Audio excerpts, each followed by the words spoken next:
नमस्कार दोस्तों, कैसे हों?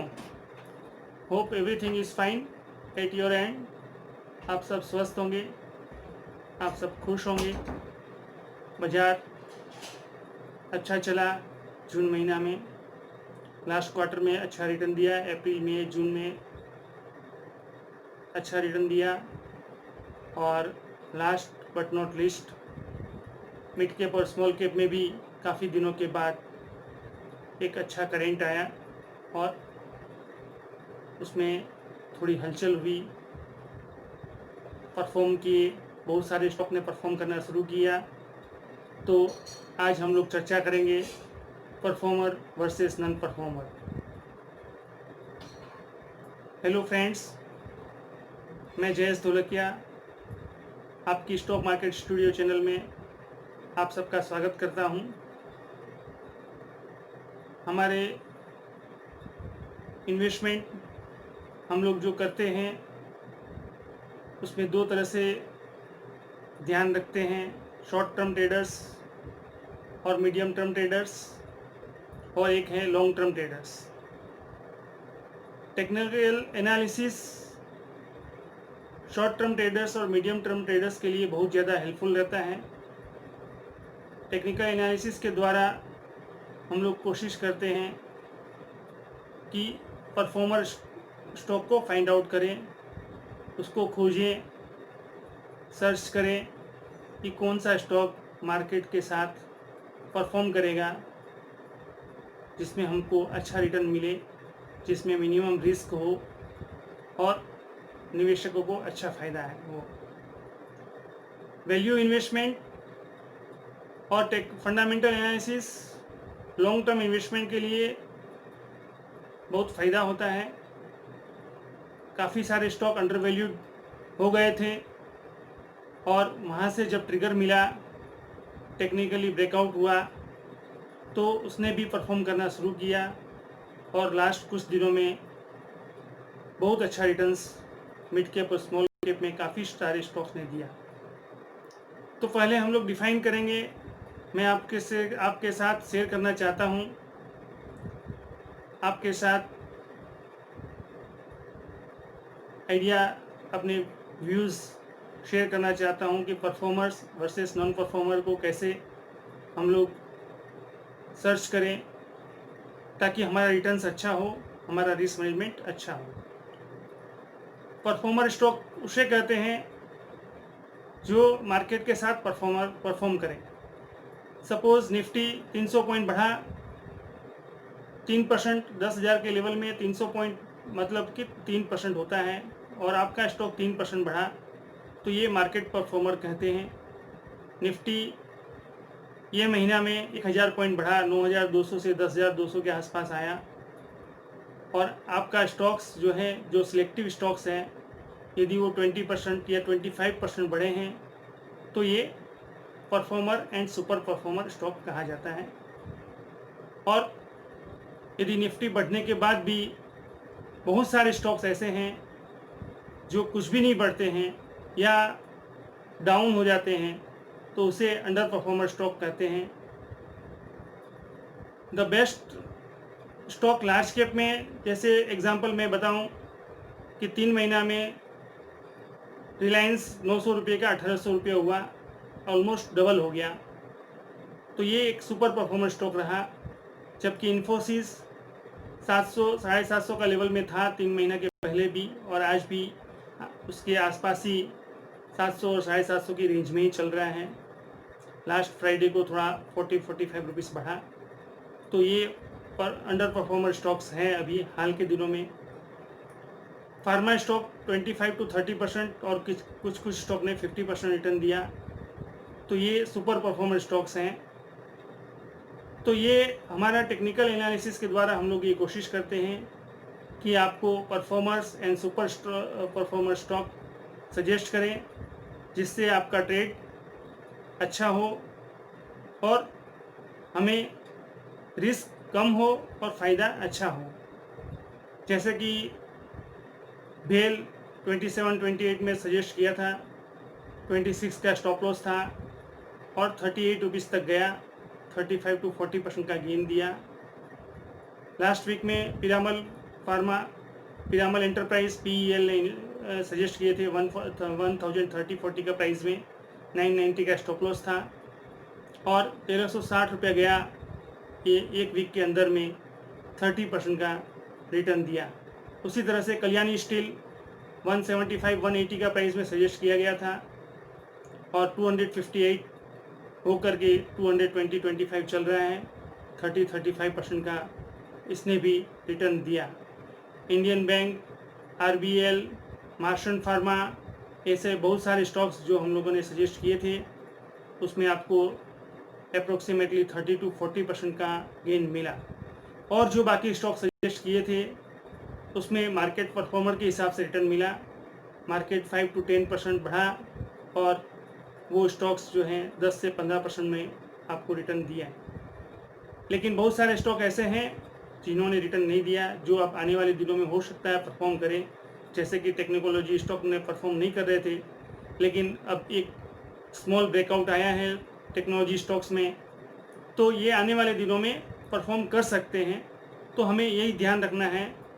और ये फार्मा स्टॉक्स है जिसने परफॉर्म कर लिया है ऑलरेडी, तो यहाँ पर कंसोलिडेट होंगे, प्रॉफिट बुकिंग होगा। तो हम लोग जो है सजेस्ट करेंगे कि आप इसको स्विच करके दूसरे स्टॉक में जाएं जो बेटर परफॉर्मेंस करे, जो टेक्निकल जिसका अच्छा ब्रेकआउट हो और जिसमें आपको अच्छे रिटर्न्स आने की उम्मीद हो। उसी तरह से मार्केट जब डाउन होता है लेकिन वो स्टॉक्स नहीं घटता है या सेम लेवल पर रहता है, तो उसे भी हम लोग आउट परफॉर्मर कहते हैं। तो उसमें भी रिस्क कम हो जाता है। ये सिलेक्टिव स्टॉक में आपका स्टॉप लॉस के साथ आप यदि निवेश करते हैं तो आपका रिस्क जो है काफ़ी कम होता है। ये technicals analysis, market analysis, sentiment, value analysis, fundamental analysis के साथ सारे स्टॉक्स को रिसर्च करके, स्टडीज़ करके यदि हम लोग निवेश करते हैं तो हमारा रिटर्न्स मार्केट का रिटर्न से बेटर होता है। ये और ट्रेडर्स को बहुत सारा फ़ायदा होने की उम्मीद है। और ट्रेडर्स के लिए जो HNI ट्रेडर्स हैं उनको सजेस्ट करता हूँ कि जो अच्छे स्टॉक्स में वो FNO में ट्रेड करते हैं तो उसके सामने में वो महीने का स्टार्टिंग में ही अपना कॉल बेच दें तो 5-7% का रिटर्न आता है। जैसे टाटा स्टील 320-25 का प्राइस चल रहा है, 320 का कॉल 330 रुपया, 25-30 रुपीज़ चल रहा है। तो आपका रिस्क लेवल कम हो जाता है, आपका पोजीशन हेज हो जाती है और आपको एक अच्छा मुनाफा भी कंटिन्यूस बेसिस में होते रहता है। म्यूचुअल फंड की बात करें तो म्यूचुअल फंड में फार्मा स्टॉक्स ने सुपर रिटर्न दिया, सुपर परफॉर्मेंस दिया। और इस महीना के जून महीना की बात करें तो स्मॉल कैप और मिड कैप जितने म्यूचुअल फंड्स हैं उसने काफ़ी अच्छा रिटर्न दिया और कुछ फंड ने 18 से 20% का रिटर्न दिया इस जून महीना इस सेल्फ में। जो 2 साल से अंडर परफॉर्म कर रहे थे, वर्स्ट परफॉर्मर थे, Nippon India small cap fund या DSP small cap fund continuously negative चल रहे थे, उसका रिटर्न भी 18 से 20% एक महीना का हुआ और क्वार्टरली रिटर्न 28 से 30% का हुआ। इस क्वार्टर का रिटर्न्स हुआ। तो ये काफ़ी अंडर वैल्यूड स्टॉक्स हो गए थे, वहाँ से एक अच्छा रिटर्न्स आया। जहाँ पर एक फियर फैक्टर बना हुआ था 2 महीना पहले कि यहाँ पर सब हम लोग निकल जाएं, एग्ज़िट हो जाएं, वहीं पर यदि आपका इन्वेस्टमेंट हो गया मार्केट परफॉर्म देख करके तो आपने अच्छा मुनाफा कमाया, अच्छा रिटर्न्स कमा सकते हैं। तो इस तरह से यदि आप अपने फंड्स को देखें, अपने स्टॉक्स को देखें और टेक्निकल एनालिसिस के द्वारा आप अपना पोर्टफोलियो को रिशफल करें एक एवरी क्वार्टर में, तो आपका एक बेटर रिटर्न्स होगा, मार्केट्स के साथ एक अच्छा रिटर्न्स होगा। जो ओवर वैल्यूड स्टॉक्स हैं जैसा कि हिंदुस्तान लीवर जो कि 60 का PE में चल रहा है, 2100 में आपको उतना अच्छा रिटर्न नहीं देगा जो एक ITC का स्टॉक देगा 195-200 के लेवल में। ये लॉन्ग टर्म इन्वेस्टर्स के लिए हैं। तो ये जो है आपको कंटिन्यूसली फाइंड आउट करना है जो कि 60-70 का PE में चल रहे हैं। कोई बहुत सारे स्टॉक वहाँ पर यदि आपको ग्रोथ फैक्टर नहीं दिखे तो आप उसमें निकल करके जो 5 या 10 के PE में चल रहे हैं, जो फंडामेंटली काफ़ी स्ट्रॉन्ग है, अंडरवैल्यूड स्टॉक्स है, उसमें यदि ब्रेकआउट होता है और उसमें यदि आप निवेश करते हैं तो एक बहुत अच्छा रिटर्न्स आपको मिलने की उम्मीद है। आप आइडिया वोडाफोन 10 रुपये का प्राइस चल रहा है, 9 रुपये का स्टॉप लॉस में आप निवेश करें, 15 रुपये से 20 रुपये का रिटर्न आता है, 15 रुपीज़ तक भी जाता है तो आपको 50% का रिटर्न होता है। इसी तरह से ऐसे बहुत सारे स्टॉक्स यहाँ पर हम लोग अपनी चैनल्स में सजेस्ट करते हैं। Technical analysis, fundamental analysis, breakout और मार्केट ट्रेंड्स देख करके, trend is your friend, trend के साथ आपको रहना है। और आपने देखा मिरेकल्स ऑफ टेक्निकल्स कि कैसा आपको रिटर्न्स मिल सकता है। आप यदि परफॉर्मर स्टॉक्स को खोजें और उसमें यदि निवेश करें तो एक आपको अच्छा फ़ायदा हो सकता है। आपका रिस्क मैनेजमेंट अच्छा होता है, रिस्क कम हो जाता है और आपका रिटर्न्स बेटर होते हैं, आपके गोल्स अचीव होते हैं और आपको अच्छा फ़ायदा होने की उम्मीद बन जाती है। आपको प्रोटेक्शन मिल जाता है आपका स्टॉप लॉस के द्वारा कि ये स्टॉप लॉस टूटने से मार्केट ट्रेंड थोड़ा वीक हो सकता है, तो आप जो है उसको ध्यान रख करके आप अपना प्रॉफिट बुकिंग करते जाएं। जहां पर आपका मार्केट ट्रेंड्स वीकनेस दिखाई दे या अच्छा प्रॉफिट हो वहां पर आप प्रॉफिट बुकिंग भी करते जाएं। आने वाले दिनों में मार्केट ट्रेंड्स के बारे में बात करूं तो निफ्टी लास्ट वीक में केवल 130-40 पॉइंट्स ही बढ़ा, 10,245 से 10,390 पर क्लोज हुआ। यहाँ पर रेसिस्टेंस लेवल 10,450 का है फर्स्ट लेवल, नेक्स्ट 10,550 का है और मैक्सिमम लेवल अभी फ़िलहाल 10,700 तक का ही है।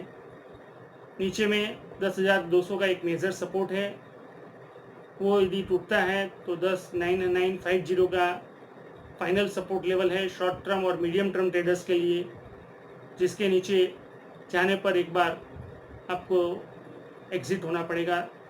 स्टॉप लॉस ट्रिगर हो जाता है सारे स्टॉक, तो आपको एक मिनिमम लॉस के हिसाब से आपको एक निकल करके फिर एक वेट करना पड़ेगा नेक्स्ट ट्रिगर लेवल्स का। ऊपर में 10,500 या 10,700 के कॉल आप बेच सकते हैं फॉर हेजिंग पर्पस, और 10,700 के ऊपर यदि मार्केट चलता है, ट्रिगर होता है, तभी एक नई तेज़ी फिर वापस बनेगी, नहीं तो 10,700 के ऊपर एक नई तेज़ी बनने की संभावना फ़िलहाल नेक्स्ट वीक के लिए कम है।